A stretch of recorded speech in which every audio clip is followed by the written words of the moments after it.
500 सालों बाद जिस राम मंदिर का निर्माण हुआ, जिसका इंतजार सभी सनातनी कर रहे थे, वो ऐसा लग रहा है कि आईएसआई और आतंकियों की आंखों में पहले से ही खटक रहा था और इसको लेकर अब साजिशें रचने की कोशिश हो रही। थ्रेट्स तो पहले ही से आ रहे थे, लेकिन अब बाकायदा एक आतंकी को गिरफ्तार किया गया है जो इस पूरी साजिश को अंजाम देने के लिए भारत में ही मौजूद था।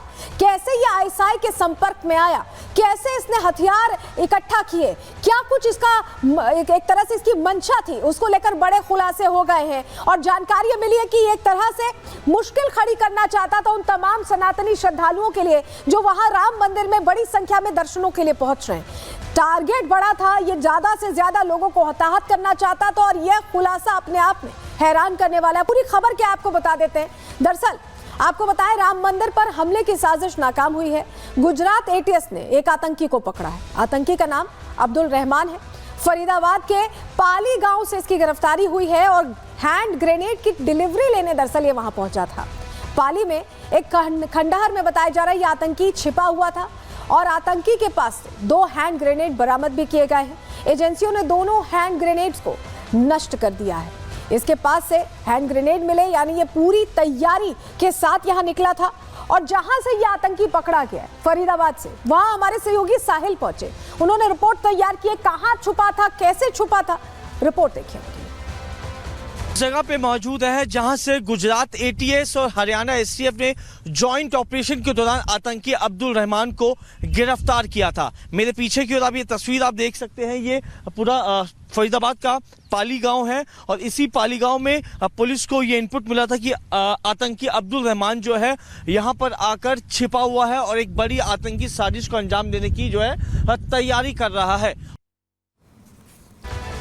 अब इस तरह से ये साजिश नाकाम तो कर दी गई है, लेकिन सवाल ये खड़ा होता है कि क्या अब्दुल अपने दम पर अकेले ये कोशिश कर रहा था या कोई और भी चेहरे थे?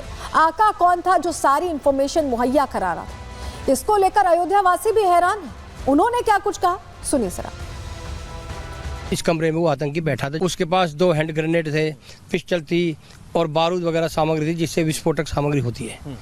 उन्होंने, हमारे नौजवानों ने बड़ी बहादुरी दिखाई और उस सामान को सारे को यहाँ उसको रिफ्यूज किया, डिस्पोज कर दिया सारे को और उसको अरेस्ट करके ले गए और वो ये सारी कार्रवाई रात को 9 बजे तक चली थी। जब यहाँ पुलिस फोर्स लगी है, इधर उधर लगी है, जब थोड़ा शक हुआ, हमें देख नहीं पाए हम जब भी, तो शाम के टाइम जो इसमें जा आके छिप के लेट गया, वो इसमें छिपा हुआ था तो वो, और ये बहुत अच्छा हुआ है क्योंकि और कोई बड़ी घटना ना हो के यहाँ पकड़ लिया उसको।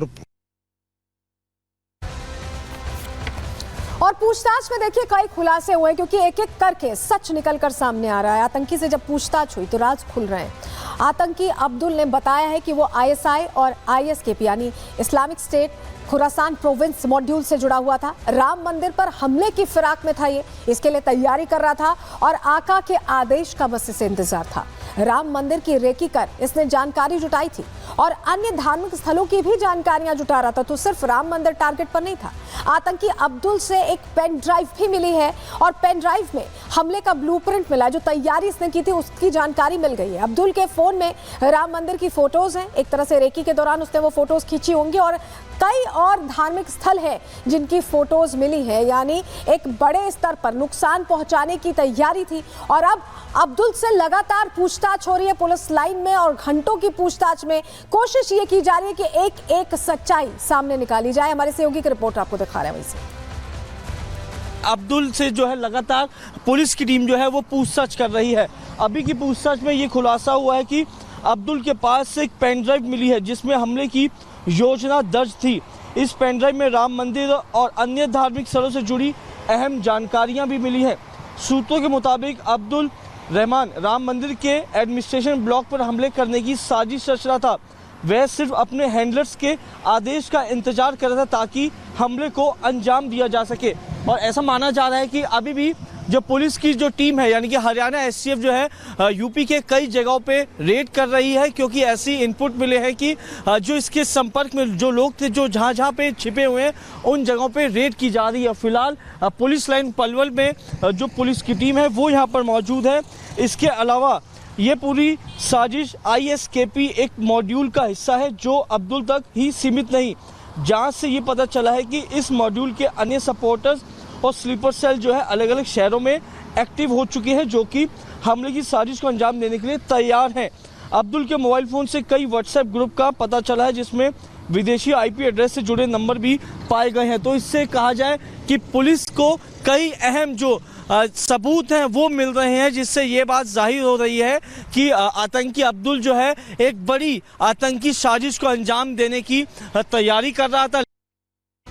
तो बड़ी तैयारी कर रहा था आतंकी अब्दुल, लेकिन अब्दुल है कौन, कहां का रहने वाला है, उसके बारे में थोड़ी जानकारियां आपको दे देते हैं, क्योंकि यह हैरान करता है कि भारत में रहकर ही भारत के खिलाफ साजिश रच रहा था अब्दुल रहमान। अयोध्या के मिल्कीपुर का ही निवासी है और वहीं से ये रेकी कर रहा था। राम मंदिर के पास जाकर अब्दुल ने 10वीं तक की पढ़ाई की है और चिकन और मीट की दुकान चलाता था। अब्दुल ई रिक्शा भी चलाता था और घर पर मरकज जाने की बात इसने कही थी, यानी घर पर भी झूठ बोलकर निकला था। अब्दुल का परिवार बहुत साधारण है और उसे बिल्कुल परिवार को यह अंदाजा नहीं था कि अब्दुल इस रास्ते पर जाने वाला है। हमने परिवार वालों से भी बात की, उनको हैरानी हो रही है, विश्वास नहीं हो रहा है। सुनिए जरा। तो भाई हम यही कहना चाहते हैं, अगर मेरा लड़का दोषी है तो भाई उसको सज़ा मिलनी चाहिए, लेकिन उसकी इंक्वायरी होनी चाहिए। भाई निर्दोष भी है, हो सकता है कि भाई उसको पूरा यानी इंक्वायरी होकर उसको फिर जैसा हो मामला उसको करना चाहिए। हम यही सरकार को करना चाहते हैं कि हमारे लड़के को बाइज्जत बरी करिए। इंक्वायरी वगैरह कुछ हो, जांच कुछ हो, सब जांच हो जाए, जांच होनी होनी चाहिए। आप क्या कुछ शंका है कि ऐसा कुछ हो सकता है? नहीं, कोई शंका नहीं है। क्या करने, जैसे दिल्ली क्या करने गया? अपने दोस्त के पास। तो देखिए, परिवार का एक शख्स कह रहा है कि अगर वाकई वो दोषी है तो उसे सजा दी जाए, लेकिन जो माता जी हैं उन्हें तो विश्वास ही नहीं हो रहा। कोई नहीं सोच सकता कि उनका अपना बच्चा इस रास्ते पर देश के खिलाफ इस तरह से चला जाएगा। तो आखिर कैसे आईएसआई के संपर्क में आया अब्दुल, हुआ क्या, कैसे कोऑर्डिनेट किया, कैसे लिंक हुआ, चलिए जानकारी आपको दे रहे हैं, आपको बताते हैं। दरअसल अब्दुल 10 महीने से Islamic State Khorasan province module से जुड़ा हुआ था। अब्दुल को वीडियो कॉल पर ट्रेनिंग दी गई, यानी ऑनलाइन ट्रेनिंग दी जा रही थी। अब्दुल अपनी दुकान पर बैठकर बाकायदा ट्रेनिंग लेता था और ट्रेनिंग के दौरान अब्दुल को कई टास्क दिए गए थे। पहले टास्क देकर चेक किया गया कि कर सकता है कि नहीं, और उसके बाद अब्दुल ने भरोसा जीतने के लिए सारे टास्क पूरे भी किए। टास्क पूरे करते हुए राम मंदिर को उड़ाने की साजिश भी ऑनलाइन रची गई है। ऑनलाइन कॉल में ही सब कुछ कोऑर्डिनेट किया गया, सब कुछ बताया गया और उसके बाद अब्दुल को ये लगने लगा कि वो अब बड़ी साजिश को अंजाम दे सकता है। और उसके बाद अब्दुल बाकायदा लेने चला गया वो धमाके का सामान, जिसके जरिए वो ज्यादा से ज्यादा लोगों को हताहत करना चाहता था, राम मंदिर के पास साजिश रचना चाहता था। और सिर्फ राम मंदिर नहीं, उसके निशाने पर था और भी मंदिर थे।